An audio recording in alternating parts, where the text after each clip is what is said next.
they act together without causing harm to members of their own race, but their ignorance and their lack of heart connection has caused them to be a menace to many other beings, including humans. So how many types of greys are there, and how are they different from each other?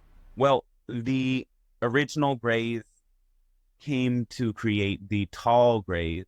However, of course, there are many different sorts of greys and other timelines that you could potentially connect with if you are curious, because there are many different timelines and not all of them are intersecting with your Earth timeline. But there's generally intersecting with your Earth line the greys and the tall greys. The tall greys are the first hybrid race that the greys created, and they created them by abducting humans and splicing your DNA with their DNA to create new species. The tall greys are having the first signs of compassion and connection, and realizing their own imperfection went on to create other races. The next being the Sasani, following that the Sha-Ya-Yel and the Ya-Yel. And all of them represent a different sort of evolution and frequency that all comes together to meet your human race and eventually create a sixth hybrid race. You said a sixth hybrid race. Correct? And what's their name? The Shalanaya. Okay. What kind of time scale are you talking about here? Over the next 1,000 years. So I'm curious about this splitting of the timelines. Well, whenever you make a decision, especially decisions you have some thought about, another version of you makes the opposite decision in another timeline. And that represents a different dimensional plane. This also happens at collective level.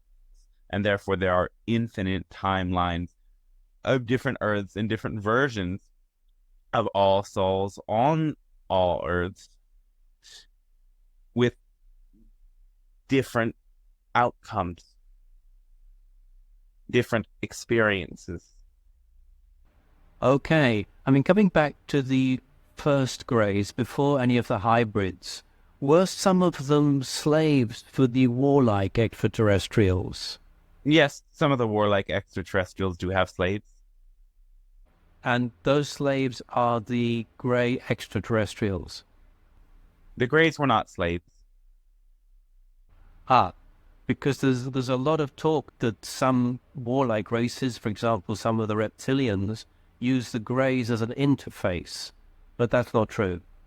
The greys were slave-like in the sense that they were drones, essentially guided by their survival mechanism alone at a certain point.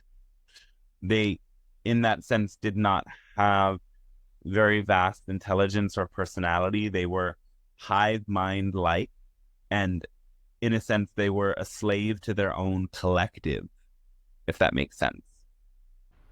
And was that taken over by other races? No. Okay. Some of the reptilian beings had slaves that were gray-like. Developed in different worlds.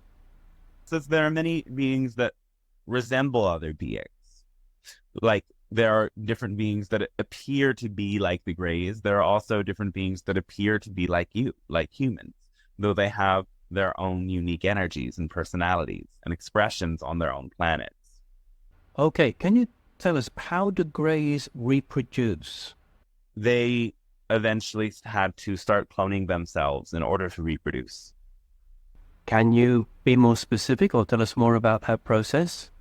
They extracted genetic material from the bodies of male and female beings and used machines to incubate embryos and raise them in artificial wombs.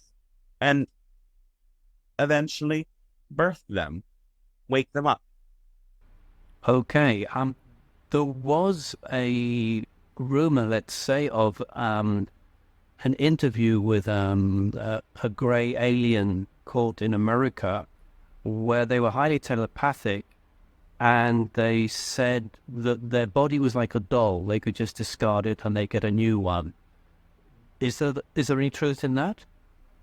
Yes, as the souls at that vibration would reincarnate very quickly into that similar body, and in a similar way that humans have tendencies to reincarnate again and again on Earth and have that connection to their other human incarnations. The gray souls simply would step back into their body. They had very little care for their bodies. They only thought in terms of collective survival. Once they passed their point of usefulness, they were euthanized. I see. I mean, do they eat and do they sleep? They inject nutrients into their bodies sometimes. They do consume nutrient-dense fluids and certain substances that are food-like, but their food eventually became devoid of taste and flavor. Do they breathe oxygen? Yes, but they also had to learn to manufacture it. Do the grey ETs wear clothes? Flexible synthetic suits that are comfortable and protect their bodies in their ships. They are also gray or black in color. They blend in with their skin quite well often, these clothes. Can they survive in space or in different atmospheres? With their equipment, it is possible. Okay. Do they have languages or they use telepathy? They have languages, but they are also telepathic in an instinctual way, not necessarily in a psychic way. They simply operate through a hive mind. They mimic each other so perfectly that it is as if they are telepathic. Now that's very interesting. So they're not necessarily telepathic to humans.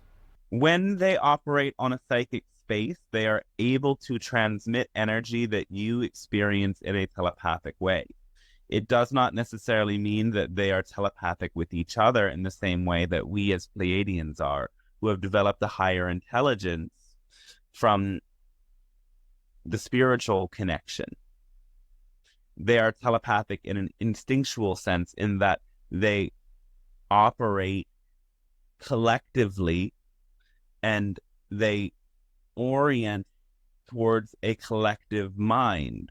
Therefore, they are all connected to their intrinsic and genetic drive towards serving the collective. And therefore, they act together without causing harm to members of their own race, but their ignorance and their lack of heart connection has caused them to be a menace to many other beings, including humans. The Greys were actually a positive race. They were simply misguided, and their own ignorance caused them to let the fear control them almost to the point of their demise.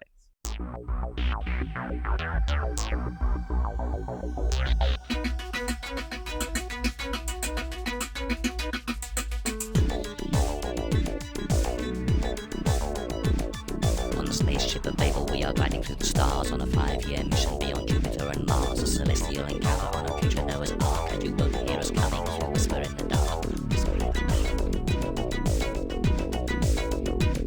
There's an Ewok close behind me as we try to disembark here. Obi-Wan Kenobi as we whisper in the dark. Whisper in the dark.